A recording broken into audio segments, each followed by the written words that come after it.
All right, so we've got some gear. We've got our audio equipment so we can mic up Stan. We've got a video recorder and a stills camera. All we need now is glorious weather, and we have it. So you guys can see, beautiful, sunny. It's a little cold right now, so I'm dressed accordingly.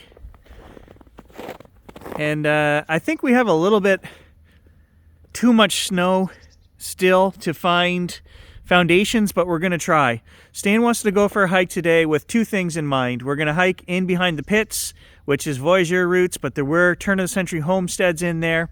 And we like to look for foundations as the snow starts to melt and there's no leaves or brush or anything in the way. We can see better this time of year. So Stan and I had said we were going to make a concerted effort to get out all winter and trek, and it didn't happen. This is it. We haven't gotten out all winter, so we both have cabin fever and we are ready to go. Let's do this.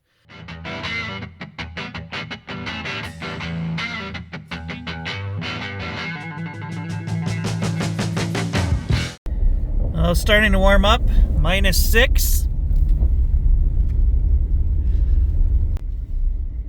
So winter actually showed up about a month late. We didn't get snow until like January, and it's staying a month late. So late to arrive, late to disappear. Right here where we've parked the truck, guys, really cool on this side is 300-year-old Voyageur waterway, trade route. This is where they would have came, right down here and then continued on. And we have not detected this 300-yard section. So this spring, as soon as the snow is gone, we want to do this side and the far side of the river, because this was a known, the guys would come through 300 years ago and they would stop right here where the road is. They would stop somewhere in here and they would have their morning break. They'd been in the canoes 3-4 hours by that time. They were up at first light, 10 o'clock. They were stopping here and having some kind of, I was going to say morning meal, but it was probably something, frog legs and whatever other swamp critters they had captured along the way. No, I think these guys actually carried a lot of good food supplies with them, hardy trail stuff. They weren't above eating beaver balls if they had to, but let's just assume they were having a nice tea and crumpets here. The only problem is the working pit is right here. And the beavers, they put a dam across where the culvert is all the time. So these guys are constantly from the pit taking backhoes and bulldozers and pushing all this around and clearing out the beaver work because the road keeps getting washed out. And unfortunately, that was right where these guys were having, their break time, pulling up the canoes. And I bet you there was tons of stuff to be found right in this area. And there might still be. We haven't done it because it's been bulldozed and pushed around. But I'm telling you, we're going to find some stuff right here, guys. While we're waiting for Stan, I'll just show you guys. So right here, up to that first tree that you guys can see sticking up there, has not been detected. Again, each side, and then here, each side. But from that tree down there and on the next 5 miles, we have done both sides. John and I came in from the other side. There's a road down there, 7 miles. We came in from that way, and Stan and I went and we started at that tree and we detected, in that direction as well. So, and we have found a couple of spots in there. You guys saw we found the old tomahawks, 300-year-old tomahawks, some knives, redcoat British soldier, 1700s knives, buttons, musket balls, all the usual glorious stuff, pieces of flint that were napped for using in their guns. I actually found a flint striker plate off of a musket down there. So we know there's stuff here, guys, and we are going to get to it. Standing here in these places where 350 years ago these guys were coming through and out in the middle of nowhere, just in their canoes, bare necessities, a rifle, a paddle, some traps, trading, maybe a native guide or two, camping out under the stars every night. My imagination wanders, and I just think, wow, this is, the history that was right here. The things they dropped are just the smallest portion of what went on here, Think of the colonial shenanigans that would have happened around the campfires years ago, Always picking on Francois because he was the smallest Voyageur, couldn't carry the 200-pound load or whatever, putting dew worms in the English guy's coffee because they didn't like the English, whatever. It happened. It was here. and I like to imagine it. Okay, well, apparently Stan's waiting for me half a mile down the road back here. He told me, meet me at the pits. So I've been waiting here and he's waiting up the road. The guy in the dump truck just came out of the pit and said, are you waiting for Stan? I said, yes. And he said he's over at the office, so...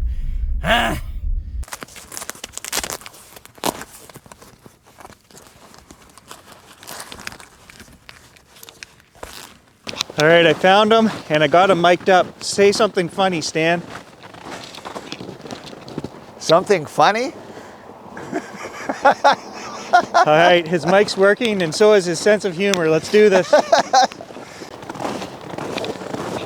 He's yelling at me, I've been here 25 minutes. I said, I've been here 25 minutes. And there's one deer ran through this morning. Fresh snow, everything's fresh. It's frozen, most likely. Okay, so be honest. How good a shape are you in? Excellent. You stayed active all winter? Excellent. Okay, we're doing 8 miles today. Okay. I was doing curls with 100 pounds 10 times. Nice. Try it. And then he woke up. Then I woke up. Still pretty frosty. Good crust on this morning. We can walk pretty much anywhere we want. Anywhere.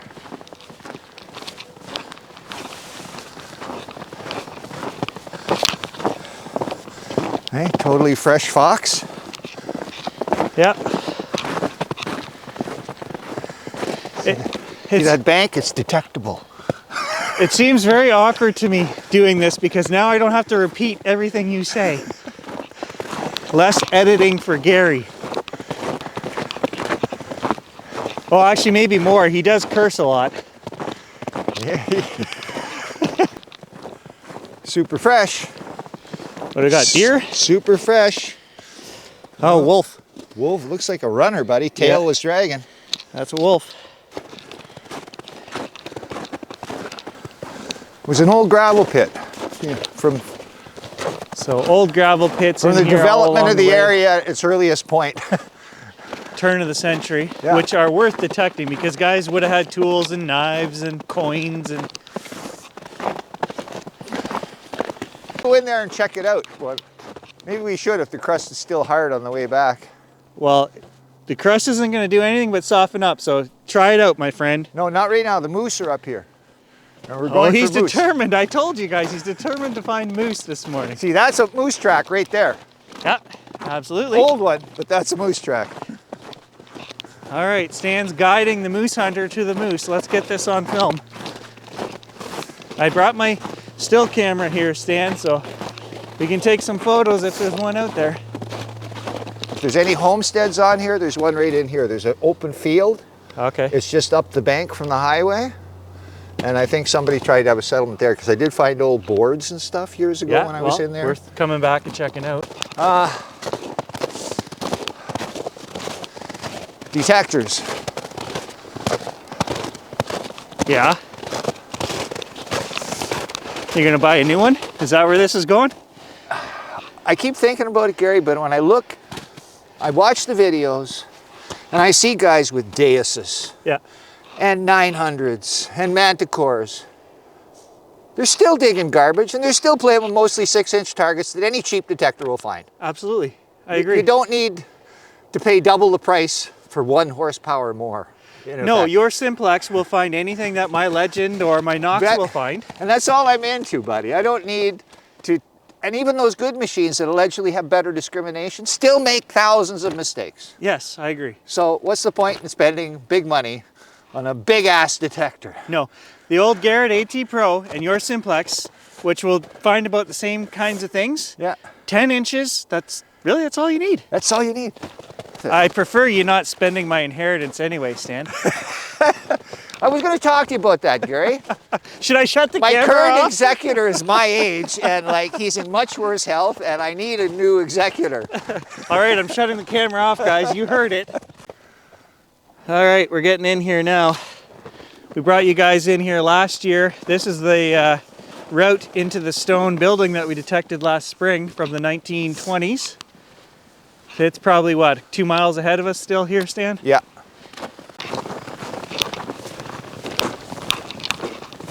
Haven't seen any fresh moose tracks, but Over the hill.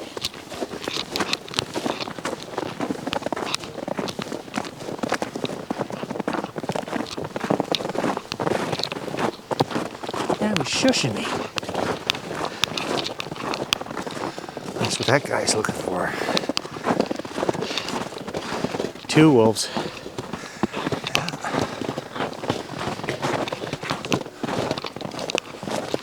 So we're between the old 1800 roads, and this is Powerline Skidoo Trail right here. So not too many people come in here in the winter. Some older tracks right there.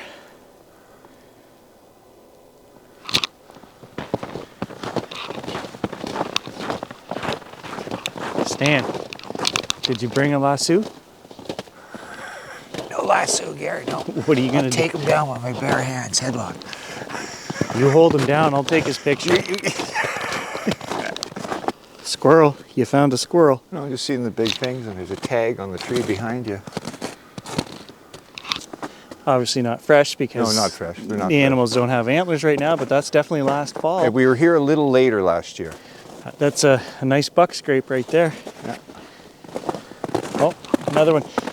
This All would be over. the trail to come back. If nobody got him last fall, you'll get a nice picture of a 10 or 12 pointer there for sure. See, look at how much they run up to that pit. That's So what do we got here? This looks like maybe pine marten. Those are smaller. Yeah, that's probably pine marten right there. Oh, you can see how hard this buck was working this trail last fall. Like every tree Wow. here. And those are good size. You can tell the width of the scrape on each one. That's a nice animal right there. I think there's some desolate places they could find to get Phil better. Yeah. You know why? Stan was just saying this whole area from the pit up there down here all the way through is slated to become another pit. And it's, you know, beautiful swamp territory full of wildlife as we're showing you guys. But that's the cost of human expansion, right? Yeah. Who gives a crap about the wildlife? I mean, You fly to Florida once for spring break.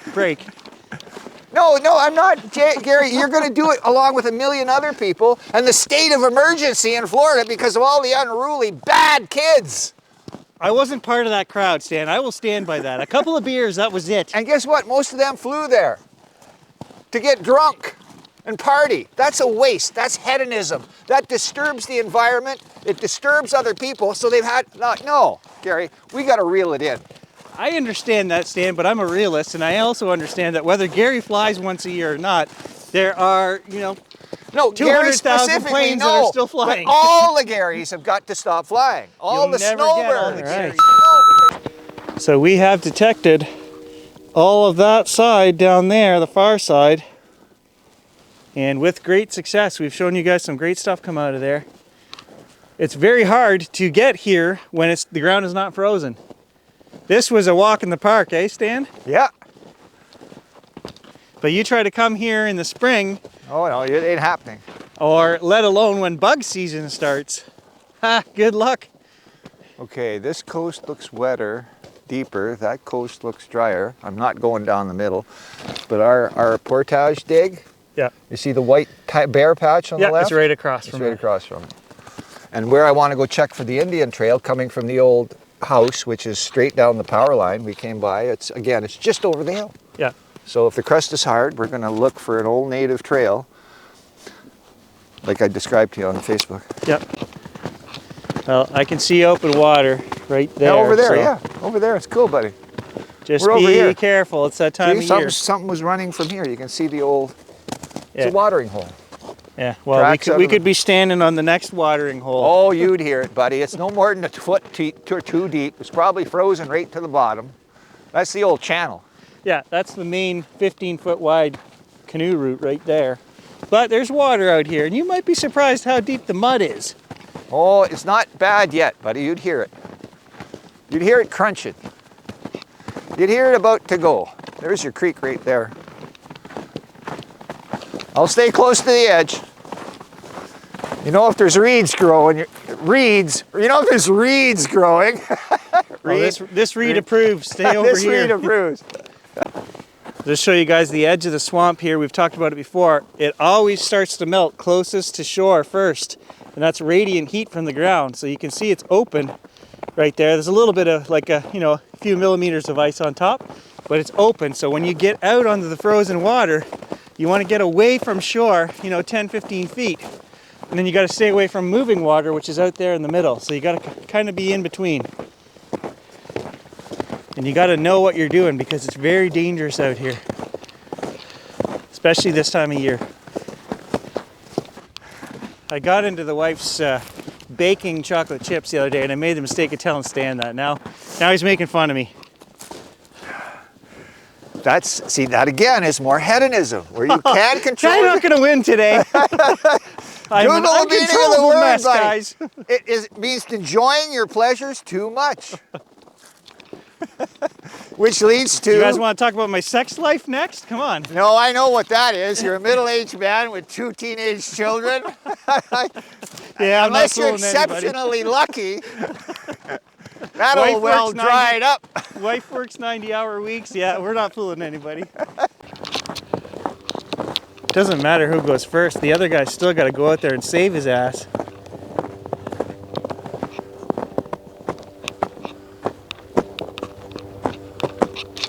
I'm halfway there. As soon as I get to the grass, I'm good. I ain't hearing any cracking.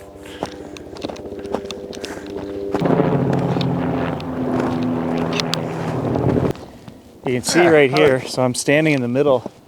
You can see where it is open down there. Because we do have moving water underneath us right here. It's soft in the shade, but I'm in moose tracks, and as soon as I get up into the sun, it'll get hard. Oh God. He's up to his thigh in snow.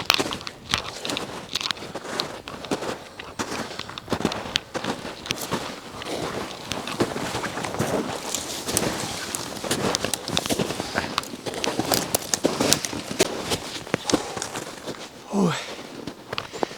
Now comes the workout. Off trail, just through the woods. It's like Russian roulette. You never know when your leg is going to break through the crust and you're going down. It's like every step.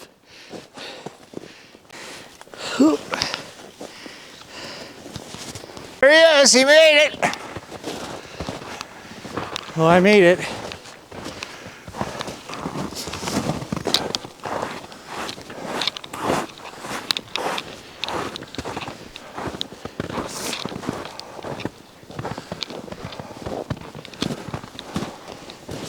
So this is called Murray's Lookout.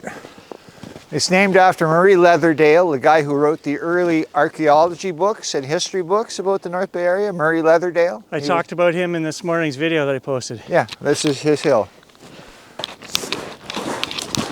Whoa! Yeah, I'm breaking through too. Yeah, gotta stay up here in the sun, buddy. That's all we gotta do.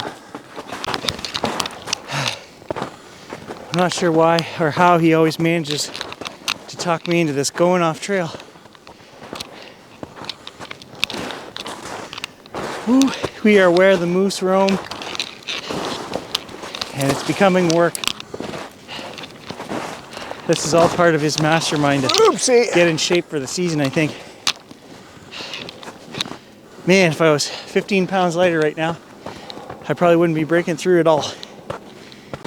Oh, please, no, don't break through on the second foot. The first one is full of snow.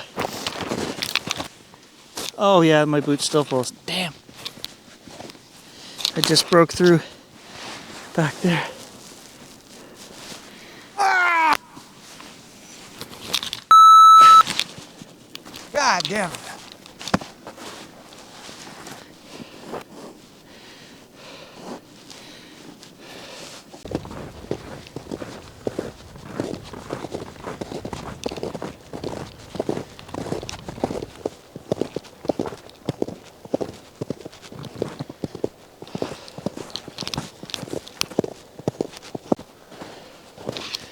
Someday I'm gonna miss him when he's gone.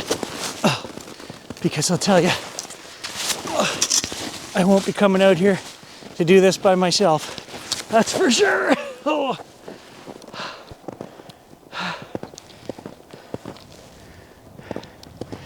He keeps going and going. Good for him, man. Honest to God, I swear he's in better shape than I am.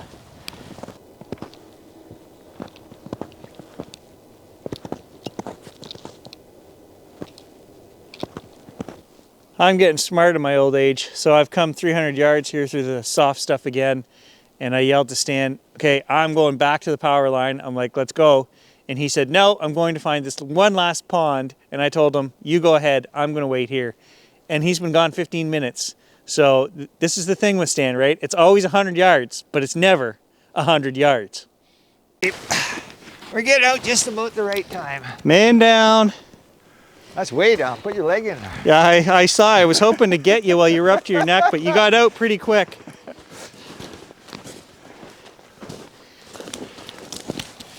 All right, we're coming up. It's going to be 8.5 miles by the time we get out of here. So we called it this morning.